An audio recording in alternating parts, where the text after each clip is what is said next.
Halo kawan. Apa? Halo kawan. Selamat datang di Yara Pods edisi 1.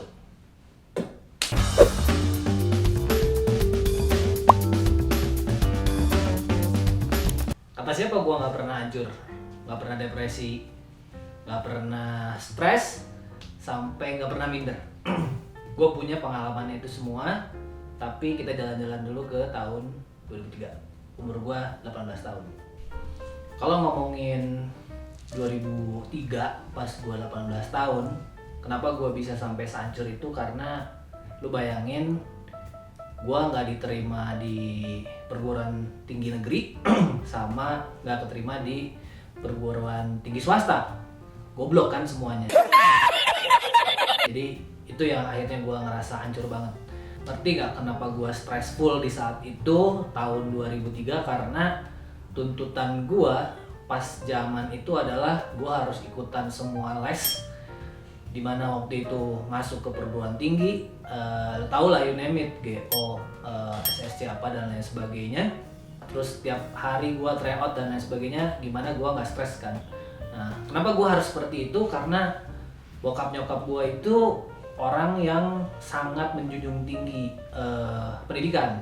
Sampai bokap gue sekarang udah S3 gitu. Jadi bayangin pas lagi dulu zaman 2003, gue dituntut untuk bisa dalam tanda kutip berkompetisi lah sama orang tua gue. Nah, jadi waktu itu akhirnya les tanesi dan lain sebagainya dengan tingkat stressful yang sangat tinggi. Datanglah si SPMB kalau dulu namanya. Gue milih karena nyokap gue dokter, jadi gue milih Unpad di kedokteran. Karena bokap gue arsitek, gue milih ITB arsitektur. Apa yang terjadi? Semua gagal. Dan akhirnya setelah itu gue coba perguruan tinggi swasta dong gitu ya. Waktu itu kalau itu yang paling bagus itu kedokteran itu di Maranatha, Bandung. Dan kalau di swasta arsitek itu yang paling bagus adalah Unpad. Dan lu tahu semuanya apa kerja keras yang gue hasilkan saat itu semua menolak gue, dalam tanda kutip gue gagal dalam tahun itu. So gue di tahun itu malu gitu ya. Kenapa malu? Karena di saat teman-teman masuk kampus dan punya kampus minimal yang negeri, yang swasta dan lain sebagainya, mereka ikutan ospek gitu kan, mulai sharing mungkin dulu di Facebook kali ya, mulai di Facebook mulai ada aktivitas dan lain sebagainya, sedangkan gue tidur, bangun pagi, gak ada aktivitas. Ya, jadi waktu itu gue bener-bener depresi ya, karena depresinya bisa dibilang kenapa ya gue sebego dan goblok ini gitu. Bahkan swasta aja gue gak ada yang masuk gitu.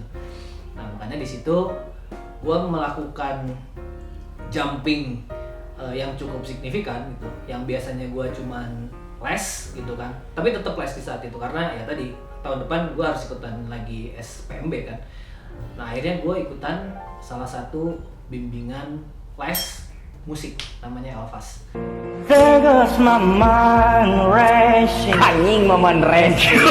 Nah jadi Elvas itu kurang lebih ya Elvasesoria gitu ya, lembaga musik yang cukup oke di Bandung. Kenapa gue milih itu? Karena balik lagi kayaknya untuk mengolah vokal salah satu yang stress relief lah ya. Nah jadi di situ gue mungkin hampir 1 tahun kurang gitu di sana. Tapi bukan vokalnya yang gue take note di sana. Gue nyari circle baru, dimana circle itu tidak ngomongin tentang SPMB, gagal, lulus dan lain sebagainya gitu. Jadi gue bener-bener pergi jauh. Dan ternyata di sana gue ketemu sama orang-orang yang ternyata banyak yang sukses, banyak yang punya job, banyak yang punya apapun dan lain sebagainya tanpa sekolah gitu. Bahkan tanpa S1, tanpa S2 gitu kan, dengan modal dia punya suara yang bagus atau misalkan karir yang bagus, bahkan networking yang bagus. Gue baru kenal di situ. Ternyata banyak yang bikin sukses bukan dari sekolah gitu. Nah jadi di situ alhamdulillah gue banyak ketemu temen baru dan akhirnya kita ya sekedar ngobrol gitu, sekedar kita les bareng, dan akhirnya gue menghilangkan tuh semua stres gue karena nggak keterima. Jadi circle gue yang baru ini membuat motivasi baru gitu. Jadi tanda kurungnya kalau misalkan lu lagi pada stres, depresi dan lain sebagainya, ketika lu terkurung di satu circle itu pasti lu akan gila sih gitu. Nah makanya kenapa gue cari circle yang baru untuk mendapatkan motivasi yang baru gitu. Nah jadi selepas itu berarti kan udah mau hampir ketemu lagi tuh SPMB dengan catatan gue ikut les sana sini juga gitu kan. Yang akhirnya gue tetap memilih, kalau bahasa ya Sundanya ya kekeh gitu ya, kekeh itu tetap pengen ke situ karena pilihan gue itu pilihan yang impossible. Karena satu ranking terbaik di ITB, satu ranking terbaik di Unpad gitu kan. Jadi kedokteran Unpad sama arsitektur ITB gitu. Nah, jadi di situ blunder lagi sebetulnya. Yang akhirnya gue cari backupnya lagi adalah gue cuman ngambil di arsitektur Unpad. Nah ternyata akhirnya setelah gue setahun ya ngobrol dan lain sebagainya, ternyata arsitektur Unpad itu kunci utamanya adalah menggambar. Jadi bukan tes GMAT, bukan tes kan GMAT itu ada matematika, ada bahasa Inggrisnya dan lain sebagainya. Jadi ketika lu gambar lu bagus, hampir bisa diproyeksikan masuk. Nah jadi fokus gue adalah waktu 1 tahun mengulang ini adalah gimana caranya gue bisa gambar bagus. Nah karena bokap juga di arsitek, akhirnya ngajarin, terus gue juga ikut les tambahan di Puslat Mekar kan, itu ada di arsitek Unpar, gue ikut juga. Dan akhirnya tibalah di hari H itu, gue ikut SBE, SPMB, gue ikut lagi tes semuanya tadi yang swasta. Dan apa yang terjadi?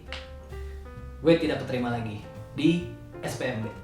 Tapi alhamdulillah in miracles-nya gue keterima di arsitektur Unpar. So, kegagalan itu sebagian daripada takdir yang gak bisa lo tolak. Jadi sampai kapan kegagalan menghantui lo? Sampai lo sukses. Jadi cerita yang tadi yang lu semua dengerin adalah baru satu dari beberapa kegagalan gue. So, kalau lu mau tahu kegagalan gue berikutnya adalah hilang duit 120 juta pas lagi zaman kuliah karena bisnis gue bangkar. Jangan lupa subscribe, likes, share video yang sekarang ke banyak orang. Gue akan kembali. Bye.